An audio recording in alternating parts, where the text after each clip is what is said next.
people have used the bursary as a political tool. Even when they're campaigning, suddenly you will find certain sentiments that they're saying, if you don't vote for me, then the bursary program will go away. Because maybe that guy is the initiator of that bursary program. And people sometimes, they perish because of lack of information. They believe if I don't vote Chimera, for instance, the bursary program he runs will go under. Yet it is a policy, it is in law. So also the way the bursary program is being administered nationally, it is not streamlined. It is discriminatory in nature.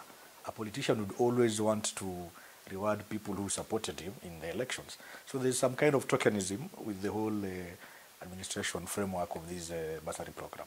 When you look at the way people access this bursary program, first of all, it is quantified. If, let's say, and I'll give you a good example. My county government runs a very wonderful bursary program called the Elimu Sasa Initiative. And I'm happy. As a county, we've had many young men and women who in the past couldn't access educational opportunities because they didn't have the fees. But when the former governor, current CS Mburia, took over in 2013, he had a very brilliant idea towards supporting the needy. But 400 million has been put in place to pay bursaries to students. The requirement is you must have 350 and above for you to access this program. Many students fall below that threshold. What happened to that guy who got 349, 320, 300 and has an admission to a certain school? That tells you already automatically cut off. So it doesn't benefit everyone. It is not universal. As opposed to putting money to schools directly and tell people, can you just access education universally? And even the way the whole process is being run, you have 50 million as an MP. You advertise, you give out forms, bursary forms to many people. Not all will get that bursary program. Giving a form, filling the form, and actual getting that bursary is a different story altogether. So we know it doesn't happen. So it's all about balancing the political interest, regionalism, and all that. So we are still, way far much behind. Let me give you a practical example of the figures you're talking about. It's data, statistical data. Let's say every county runs, and I'm sure every other county, because my county runs about $500 million for bursaries as a program for a year. And it's a small county. If we do by 47 counties, averaging at 500 million, that's around 23, 24 billion of money going towards scholarships and bursaries.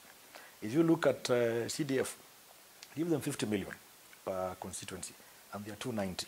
That's roughly another, looking at 2 billion thereabout, roughly. So that's a whole 26.7 billion in form of money that we can put into schools directly and still look for other money where government has money, of course, still the loopholes of corruption, still the loopholes of making sure money is not lost, and have free secondary education at the highest level. I mean, it's doable, really. It's doable. We just have to sustain the conversation and change the mentality towards making sure people are so straddled under bursaries that they can't go to school without Chimera giving them support. And I'm not saying it because I feel burdened. No, I am a leader, and I know as a leader I must be able to support my people. But I feel this business, this politics of bursaries, and I'm not saying when we remove bursaries from members of parliament, they will still have money to do roads, for instance, under Chimera, what they're doing. They'll still have money to do schools, infrastructure. They will still have money to do police stations.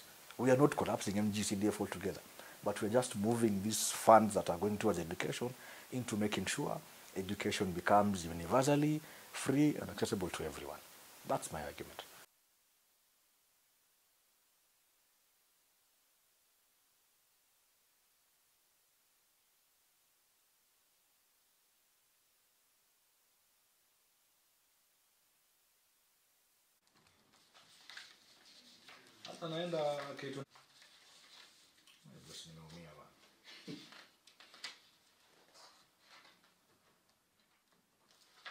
And these are checks that don't bounce. If we put all this money together into a kit, not necessarily domesticated at the Ministry of Education, but give it to the Treasury, and let us have schools getting these monies directly from Exchequer to go towards funding their capitation needs, and everybody accesses education. We make it free. That's the argument I'm actually bringing forth. Otherwise, we cannot sustain the bursary program as it is today, unless we find a way of streamlining it. In a way, every Kenyan benefits from real material financial support under a bursary program. When you look at what has been proposed from the clerk of the National Assembly, it is fundamentally different from what some of us have understood and are trying to propose. What the National Assembly is trying to propose is the same thing. They are simply saying there is a petition before the High Court in Nakuru, and by the way, that petition it raises very salient issues that every Kenyan must read and understand the petition. It actually goes towards challenging the legality and constitutionality of something called bursaries, especially when counties are giving bursaries, because we know the fourth schedule gives functions.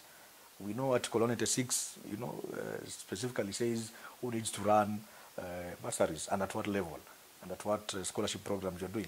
So basically, the proposal by the National Assembly is simply saying, let us harmonize the way we have bursary programs under NGCDF. It doesn't talk about making it universally acceptable. It doesn't talk about making education free. It only talks about harmonizing, streamlining. They're giving it very beautiful names, by the way, and adjectives. You streamline, you harmonize, you consolidate NGCDF bursary program. But they are not talking about removing it in totality from the control of a politician called a member of parliament into something else that will directly wire the monies to schools, that schools will never suffer a challenge of capitation, so that students can actually access education in school. That's the point we are fundamentally differing from. But I know I will have a chance to go and put in my views and perhaps propose something that is geared towards making sure education is freely. You will find a student who has a fee balance of, let's say, Kenya shillings, 50,000 shillings. And the much he can get today, if you're to walk into any MP's office, myself included, will be about 7,000 shillings on the higher side. And the balance is 50,000 shillings. And that person comes, let's say, from a village. He comes from Mtumwa. He lives in Mtumwa, which is the farthest point of Kwale County, to go to the nearest major town, say Mwangulu. He spends about 500 shillings to go, and coming back 500 shillings, so that's 1,000. If you do the math, that particular student has actually earned 6,000 shillings against a fee balance of 50,000 shillings. He still is not able to actually go back to school and study. I will give you a case scenario. I myself, I actually have a program. It's not a program, but the need from the public. They meet me. They say, you're a senator. However, we are nominated, yes, but we still need support in terms of school fees. I have to give them checks, my own personal checks. I have checks here, before you here, from my law firm, Chimera, Kamoda & Company Advocates, giving Matuga Girls High School, giving Kwale Girls High School, giving Matuga Girls again, giving Nanyuki High School, and many, many other schools. And it's not so much money, I can tell you. It's about, this is 8,000 shillings, this is about 4,000. I have to really balance. And this is from your pocket? This is from my pocket. You can see there's a forwarding letter. It bears my law firm's logo. There is a check. This is a check drawn by Chimera & Company Advocates going towards paying fees for students from Kwale County. And they still have access to NGCDF bursaries. They have access to the county government scholarship program. They have access to many other bursary programs.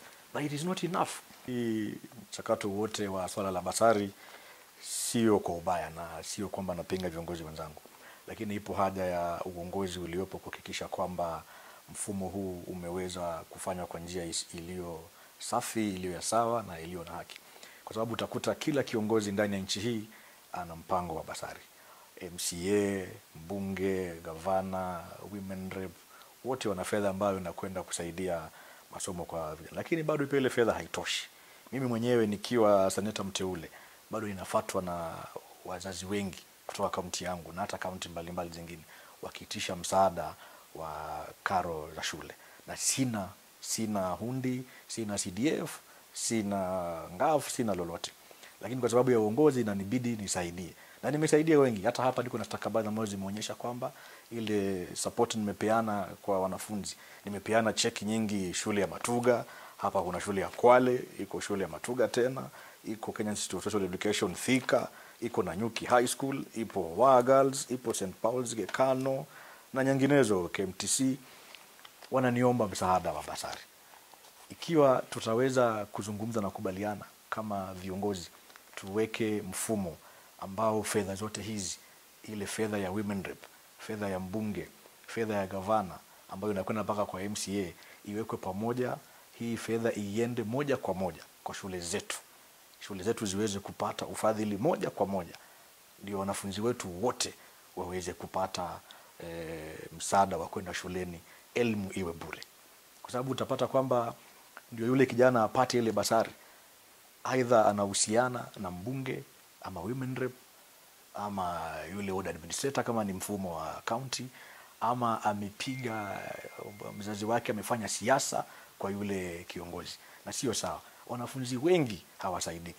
Vile vile ile fedha inapeanwa, kile kiwango ni kidogo mno sana. Utapata mtu ana deni la shilingi 60,000 anapewa basari ya shilingi 8,000 na bado anadaiwa shilingi 60,000. Yule mwanafunzi hawezi rudi shuleni na ile cheki 8,000. Ni lazima asubiri tena Chimera aje asaidie 4,000, asubiri tena mbunge asaidie 3,000, na mbunge atakwambia pesa haijakuja ya basari. Mwisho wa siku yule kijana anakosa kwenda shuleni, anakaa nyumbani, na mwisho wa siku maisha yake ya baadaye yanaharibika. Mimi ni wazo langu tu, ikiwa tunaweza kubaliana kama viongozi na kama wananchi wa nchi tukufu ya Kenya hii, tukae pamoja, tuunde mfumo ambao unaweka fedha yote hii kwa pamoja, na fedha mbalimbali na fedha nyingine ya ufadhili, wale kutoka pande nyingine tusaidie, tuweke mfumo wa fedha moja ili kila mwanafunzi ndani ya nchi hii aweze kupata elimu ya sekondari ambayo itakuwa ni bure. Asanteni.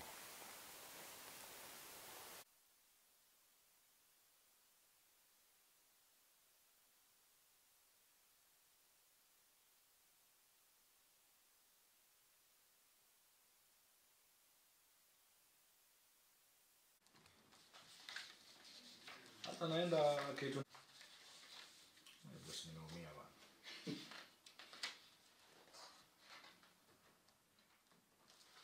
And these are checks that don't bounce.